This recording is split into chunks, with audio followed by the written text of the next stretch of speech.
morning. We are getting the streams together, getting everyone in here. And surprise, I have added another, well, it should be a midday tea talk, but today due to schedule, it's going to be a morning tea talk session. But good morning, everyone. Let's get Instagram in here.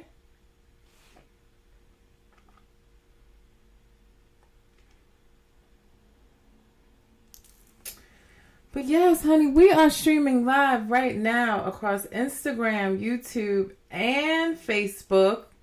Here for a new edition, a morning tea talk. Hopefully we can make it a midday going forward. But I have added another tea talk nonetheless. Good morning, Love D Nice. I feel like I look blurry on Instagram. I don't know what's going on with Instagram right now. But we gonna work on through it and figure it out. But yes, hi Latoria. Thank you for checking in on Facebook. We are here to discuss the season 5 premiere of Real Housewives of Salt Lake City, y'all. I'm gonna try not to yell in this mic because I know it could get muffled. But let me tell you something. Now that's how you premiere a Housewives show. You hear me? That is how you do it, people. Everybody take notes. All production companies for Miami, Dubai, Potomac, Beverly Hills, you better get on notice, because that is what you call reality TV gold. It was amazing. And I just had to, I said, I didn't know. Love you nice. I didn't get to finish it. Girl, get it finished. Get it finished. Because that was everything. It was epic. It was the first of its kind. We have never really seen in a first episode, a season premiere, where you meet the new housewife. You get to know her. We have a major event at the first episode. We have fights, arguments, all at this one event. Like, production on this did the motherfucking thing. You hear me? That is how you premiere Housewives. And I had no doubt. I know people were worried that because they had such an epic season finale last season, because Monica wasn't coming back, which I love Monica. I would have loved to see her come back. But was I concerned about season 5? Absolutely not. Why? Because I've been watching Salt Lake City since day one, and they've been carrying every single season. They have never disappointed yet, and I expected nothing less from them. So let's get into this epic season 5 premiere, child. Where's my notes? Y'all know I gotta pull out my notes. I watched the episode 2 times to make sure I ain't missed nothing. Last night, I watched it, then I watched the Watch What Happens Live with Lisa Barlow, and then went back and watched it again because I just could not believe it, honey. It was giving opulence, fashion, rich housewife energy. That's what I like to see. And let me find out Salt Lake City is the place to live, y'all. Because did y'all also see last night that there's a new series coming out? I think it was called like Selling Salt Lake or something like that, where I see Lisa's sister-in-law, Lisa Barlow's sister-in-law, and it's giving the new $1 million listing. Love D Nice said they season never disappoint. Never, honey, never. And last night was no exception.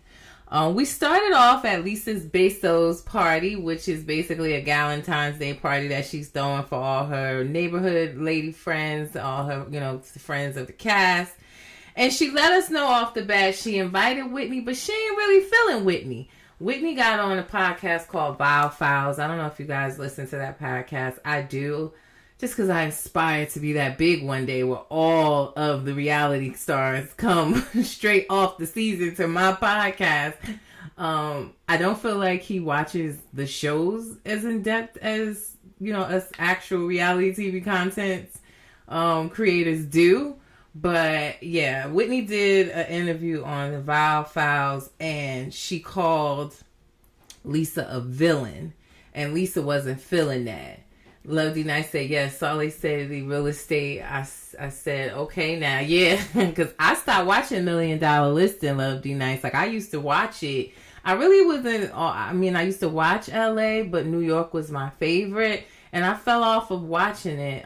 So when I saw that, I said, I'm going to give it a whirl, because everything coming out of Salt Lake City is good. The Secret Lives of the Mormon Housewives, if you haven't watched that, that shit was dope. This season, Salt Lake City Housewives is dope, and I said I'm gonna give that a try. I definitely am. But yeah, Whitney called Lisa a villain on this podcast, so Lisa got a bone to pick with her, and we get into that later into the episode. Mary Cosby shows up with Angie K. It seems like they have forged a friendship. How are y'all feeling about this friendship? I don't mind it. I feel like it came along. Mary is a really, not gonna say mean, but she could be really tough exterior. But I think if you show her genuine love or care, that she will gravitate towards you. So just as simple as they showed in the flashback of Angie telling her she had lipstick on her teeth at the reunion, she got to know her even after, last season. She really ain't want nothing to do with her, but they have, forged a friendship, and I'm all right with it. I want to see where it goes. Do I think it's going to last? Absolutely not. But I'm okay with it and see where the friendship between Mary Cosby and Angie K goes. So they showed up to the event together with matching Birkins, bringing the opulence. Mary in her Dolce & Gabbana long trench coat. And I was saying to myself, how cold is it? They don't mind having an event outside in Salt Lake City with all this damn snow around. Like, how cold was it? But anywho, the fashions were giving. Bronwyn showed up, child, looking like the Kool-Aid man with her big heart Saint Laurent $15,000 jacket, honey. When I saw it, I immediately knew the designer. I knew the jacket. I knew I seen it on Rihanna. I told you guys, all I need is the money. In here, I'm a housewife. In here, I'm ready.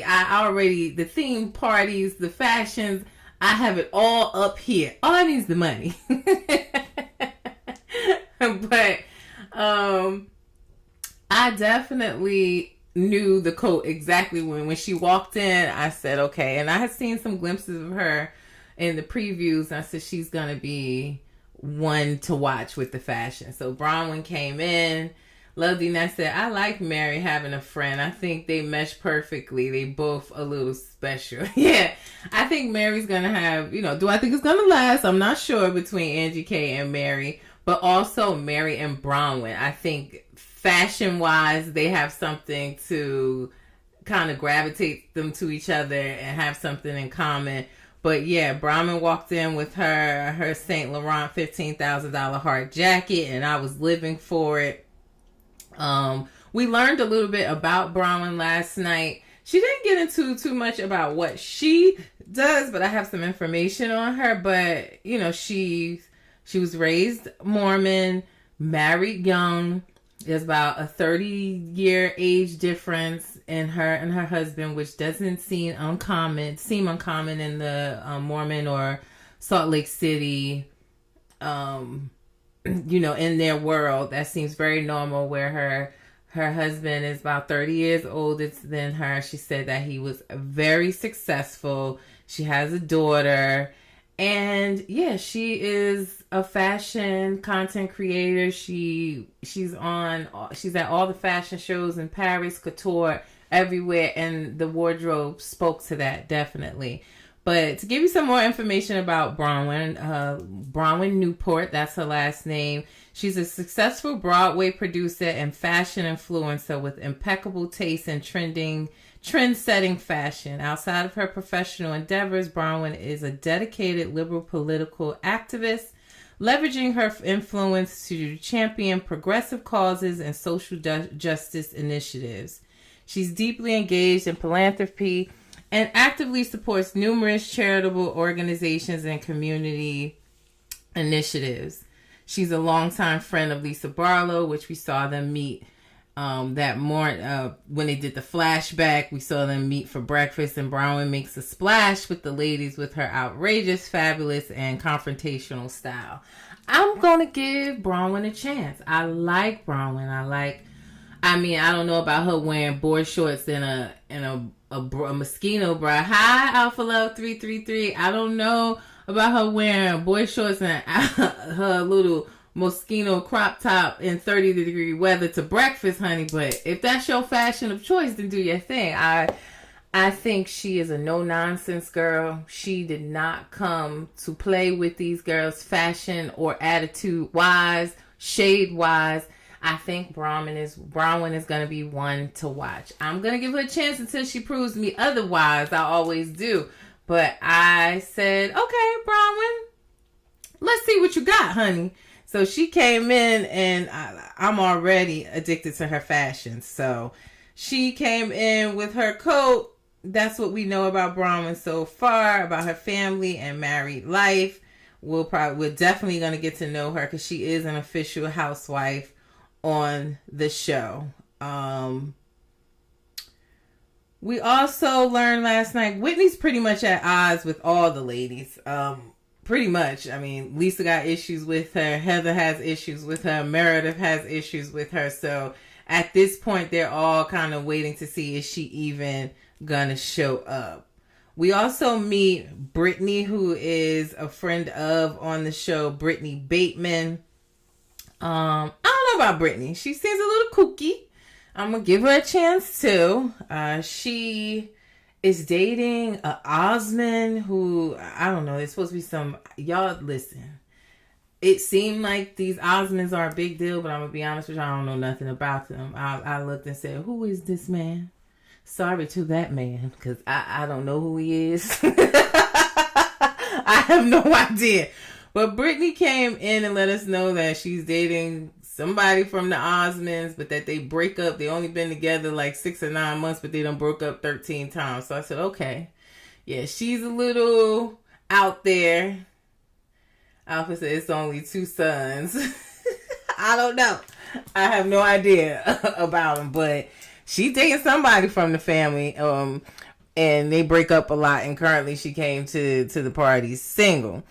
But Brittany is, a little background about Brittany Bateman that I got from Bravo.com is that she's an accoladed actress, model, singer, and mother of 2 daughters. Born in Utah and raised in California, she began touring in a musical review with her family from a young age. Brittany has had a diverse career as a model, voiceover actress, Broadway actor, professional dancer, and recording artist. Currently, she is the owner of Pure Productions and works in real estate development. So, she said, Alpha said, I guess it's the youngest son. I meant 2 daughters. What are you talking about? The Osmonds? Whoever the hell they are? I'm sorry to that man, because I don't know. But yeah, that's what we learned about Brittany. Now, Brittany kind of stuck her foot in her mouth last night. She sat down and had a conversation. Well, oh yes, that's what you're talking about. Okay, I got it. I'm gonna do some more research on them, and I'm gonna know for the next tea talk about Real Housewives of Salt Lake City. But I was looking like, who? Must not be in my music genre, honey. But I didn't have a clue. But yeah, Brittany kind of was sticking her foot in her mouth last night. She did not make a good impression with Mary. I put the clip up for you guys earlier this morning. But Mary is rubbed the wrong way, to say the least. Mary sat down with Bronwyn.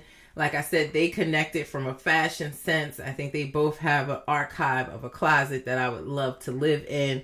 But they sat down and just discussing fashion and, getting along. And Brittany came over and said to Bronwyn, well, I love your costume, talking about her Yves Saint Laurent heart, fur jacket, honey. She said, costume? This is not a costume, okay? She said, this is not giving Party City, and I totally agree. Alpha 333 said they had a show when the Hilton and her friend had they show, I think, on MTV. Are you talking about The Simple Life? But I thought that was... Wait. Are you talking about the Osbournes? The Osbournes... Is that who you're talking about? But I thought they said Osmonds. Alpha, you confusing me, girl. It's the Osbournes? Is that what it is? Because why did I hear Osmonds? Okay. Well, then I know them then. I had that totally wrong. I thought they said Osmonds, like M-A-N-S. Not the Osbournes. That ain't what I heard, child. I don't know. But I'm definitely going to have to look that up. But yeah, I know all things reality TV. Simple Life, the Osbournes. I was watching all of that. So, okay. If that's what it is, then I get the connection. I definitely do. But yeah, Brittany stuck a foot in her mouth, calling Bronwyn's outfit a costume, and it was nothing less than couture, honey. And then she, Mary was saying how she has her archive of closet and clothes, and how she, growing up, she has siblings, so she kind of held on to things for herself. Bronwyn, Alpha said, "Oh, you're probably right." Yeah, I don't know if they said Osbournes, but Mary was giving her story. And she kind of jumped in, Brittany jumped in saying, yeah, because I grew up poor too. And, Mary, wait a minute. She want Dom Perignon wherever she go. What you mean? I didn't say I grew up poor, honey. Nobody said that. So she was like, yeah, I used to keep things to myself too, putting rolls in my pocketbook. She said, no, I didn't put rolls in my pocketbook. I said that on my cap for that video. Mary is the only one that can be offensive and we still love her. I don't know how she does it. It's a true art form, but she somehow always is able to be rude and very offensive, and yet we still love her. But she said, okay, I've had enough conversation with her, and she exited stage left. So she did not make a good impression. She also ended up sitting next to Mary when they sat down for the dinner. And she was like, I don't want to sit next to her. She might be trying to put rolls in my purse. I said, Mary, Lord have mercy. But like I said, she is the only one that can be offensive, and we still love her. Like, I don't know how she does it, but she does. But yeah, let's get back to it. Meredith showed up, and Meredith showed up with a chip on her shoulder, child, because she's still waiting for the ladies to apologize to her from last season. We know in Bermuda that Meredith took a lot of heat. And no one really apologized to her because Reality Von Teese and Monica and her being, kind of unveiled as the villain of the show. There was really no time or no one really kind of focusing on Meredith and all the things that have been said before. I think the women think that once Monica was pinpointed as the person putting this gossip out there and these rumors and nastiness, that all was forgiven in their minds with Meredith. But Meredith like, nah, y'all was blaming me for this stuff, saying that I was behind it, and I'm gonna need some apologies stat. So she came looking for an apology from Angie K. She also came feeling like pretty much the entire group owed her an apology. But I was saying, girl, don't hold your breath with this group. They got a problem apologizing. But Meredith also had a chip on her shoulder about the bath gate. That's what I call it, because it started last season with Whitney shading her on yet another podcast. Whitney loved to do the shading on the podcast, honey. Where she, made mention of how she looked, soaking in the tub with her husband last season, like the germs they were exchanging. They married. I'm sure they didn't exchange a whole lot of germs, girl. You married too. But she was saying she preferred to take a bath alone, and Meredith was offended by that. Meredith also mentioned on the reunion last year that she was going to start a bath line, like, butter bath type bath bombs. So she had a chip on her shoulder about that as well, because apparently Whitney done came out with a jewelry line, and just like Meredith had, and now she jumped ahead in the line and started a bath bomb line. So she confronted Whitney when she came into the party, and Whitney basically said that she don't have no issue with her, that she's always had bath bombs.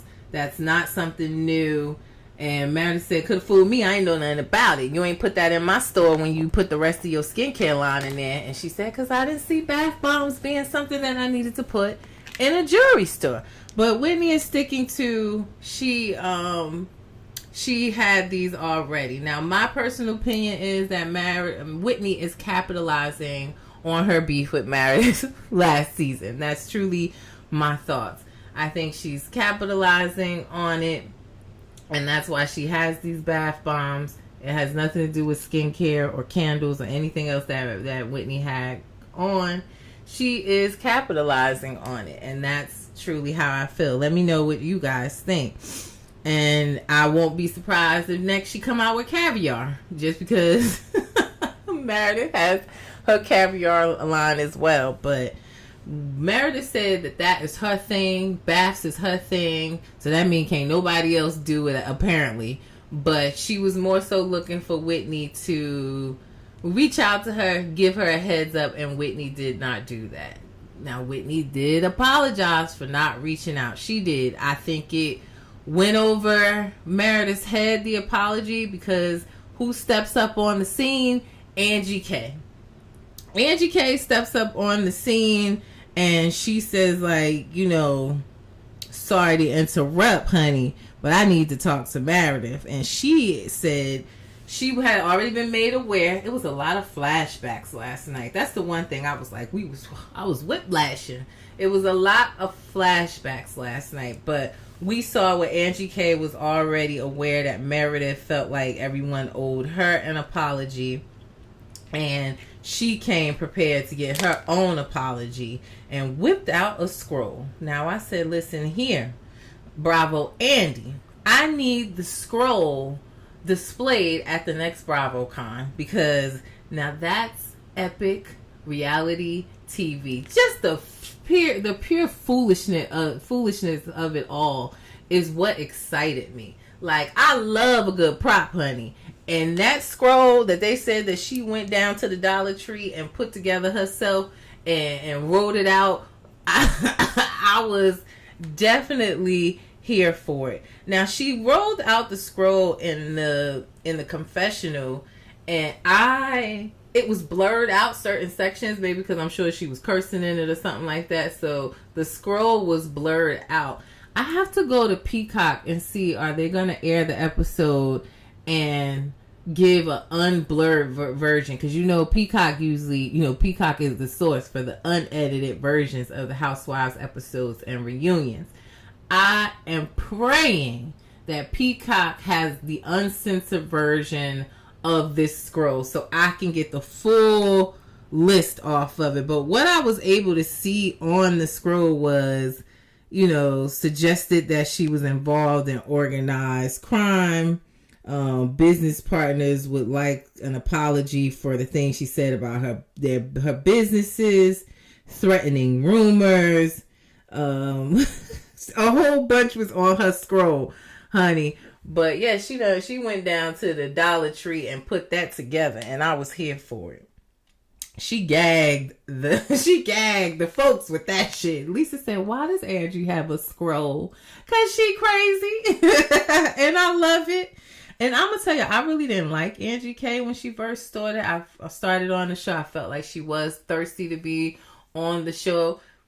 Still do to think that's where the scroll came from. But she's giving it her all. She is clocking in first episode, and I can't be mad at that. All of the women clocked in last night, so I can't be mad at that. So Angie K, go on and give us your scroll, honey. I'm here for it. But that was epic. And Meredith, of course, disengaged and ain't want to have nothing to do with the scroll because she still want her apologies, which she ain't gonna get, y'all. I'm sorry, I just don't think she's gonna get it. They moved so far past that she's not gonna get that apology. I don't think so. They then move into the dining area of the party where they sit down, and this is where Whitney pretty much brings up that she heard that Lisa has an issue with her, with the podcast that she did. And she, as always does, Whitney playing like she don't know what's going on. That's always in Whitney MO. She always throw the rock and hide her hand and act oblivious. Like, girl, you know what you said about her on the podcast. She like, well, I didn't talk about you the whole 2 hours, so what did I say? Bitch, you know exactly what you said. She always in the back stirring the pot. She always the one on podcast talking shit. Like, Whitney, you know exactly what you did. So she's trying to play like she didn't. And the Sag jumped up or out of Lisa. Like, Lisa said she was livid last night, y'all. Like, she was livid. I'm trying to look at my notes. Yeah, and she was livid. She was saying, like, you know what you said. You lying on me in these streets. You talking about me, trying to, you know, assassinate my character on this podcast. So I want an apology for that, you know. And they going back and forth. She calls Whitney a liar. And Whitney says, lie about what? I don't lie. And then she started getting it from all angles, you know. Heather said, well, you lied about me, telling me I put unauthorized content in my book, which when you knew what I was putting in my book. Meredith said, you spread lies about me and my marriage and affairs on all of us. Lisa, when you said that she be sucking D for Utah Jazz tickets, they was running it down. They was coming at her from all angles. And Lisa said, well, who told you that I had an issue with you? Who told you that?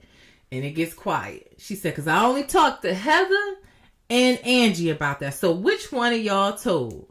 Everybody, ooh. So Heather came around and said, I ain't said nothing.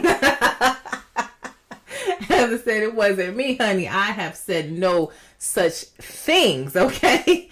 And they do another flashback. I told you, I was like whiplash with the flashbacks last night. Like, whoop, zoop. So we had another flashback. Well, yes. Angie K showed up to Whitney's brand new house, which looks gorgeous, by the way. Don't know if she's renting or not, because you know they say that the people be renting out there in Utah.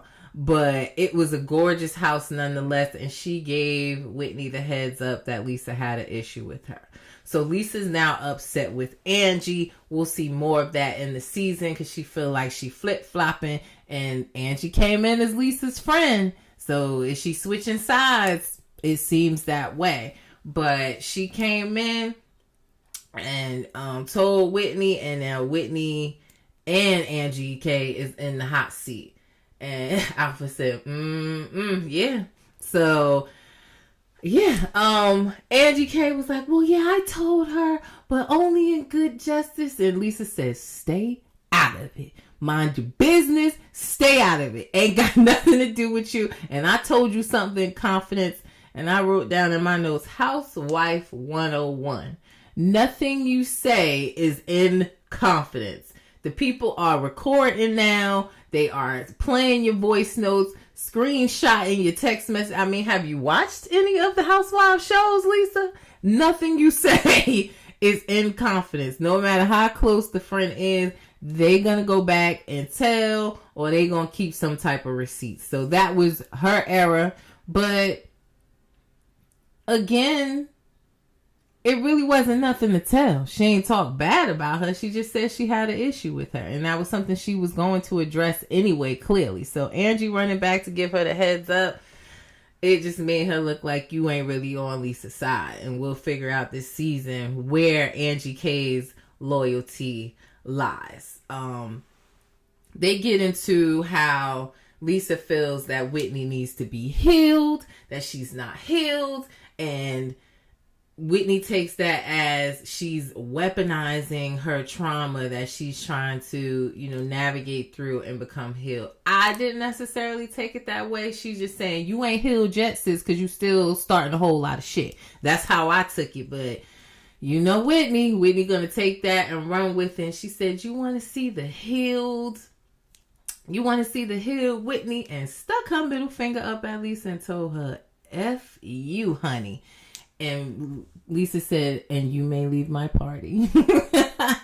But it was such an epic first episode. It damn near felt like the finale already. Like I said, this was the first time we ever saw where we meet the new housewife in the first episode. We get a huge event in the first episode. We have a huge sit down, knock down, drag out, altercation, fight at the first episode. It was nothing short of amazing. I would give it 10 out of 10. The only thing that I did not like was how many flashbacks we had to go back and like flashback and connect it. I think that's why I told you I had to watch it twice, because I was just like, there's so many back and forth with the flashbacks, but I get it. I mean, you could have gave me all of that first and then took me to the Bezos dinner, but I ain't complaining because it was epic. And again, I have no doubt that these women are going to carry this season. They show up, everybody clocks in. I mean, Mary used to halfway clock in part-time, but she's clocked in this season. Daddy Andy told us that she shows up, participates, and I believe it after seeing her clock in last night. So it was amazing, guys. If you have not seen the episode, please go watch it. I will have a sneak peek for you for the upcoming episode next Wednesday. And we're going to keep a midday tea talk, morning tea talk, whatever my schedule will allow, on the books now for Thursdays, so that I can cover this epic new season 5 of Real Housewives of Salt Lake City, y'all. I'm so excited for this season. We have so many more Housewives shows to come, and this just set the bar extremely high for me. Now, before I get out of here, don't forget to come back tonight, 7 p.m. Eastern Standard Time, where I will be doing my weekly reality news recap to make sure that you are aware of everything happening in these reality TV streets. So that will be at 7 p.m. Eastern Standard Time, streaming live across Instagram, Facebook, and YouTube. If you can't watch any of my midday or morning tea talks, or even my Thursday night podcast episodes live, click the link in my bio for Reality Recap YouTube channel. And make sure you like, share, and subscribe. Alpha said, okay, see you soon. Yes, ma'am. See you tonight. I got all the weekly recap tea for you. No Diddy, though, because I ain't covering it. I can't get involved. It ain't reality TV realm. I know who, just Elle Moransky. Go to her page. Attorney Simone Redwine. They're doing an episode together on her podcast, Girl, Is That Legal? Coming up soon. I will put that in my story. I can't get into it, child. I just can't. But everything reality, TV news, I got you covered. All right. And before I get out of here, if you have a business or a product that you want me to promote on my pages, because I'm telling you, I reach the people. We are growing on Instagram. We're almost at 17,000 followers on Facebook. YouTube channel subscribers is growing. I appreciate you all. So if you want your business or a product promoted on my pages, my promotional rates are there. I'm looking for sponsors for the podcast, where I would promote your business or product on all my midday tea talks and Thursday night news recap podcast shows. We are now doing 7 shows a week. So that is a lot of promotion for just $50 a month. So if you have anything, if you want to be a sponsor for my show, please reach out at reality_recap@yahoo.com. And lastly, the Cash App is in the corner. Please help continue to support my growth, my equipment upgrades. I appreciate all your support. I really, really, truly do. I love what I do here with you guys every day. So I appreciate any donations. Now, before I get out of here, as I always say, reality TV stars are humans too. Let's not forget that. It's your girl V with Reality Recap, and I will see you tonight, 7 p.m. Eastern Standard Time, for your reality weekly news recap. Y'all have a great day. You're welcome, Alpha. Thank you for stopping by and commenting. I appreciate you. Y'all have a good day, and I will see you tonight. Peace.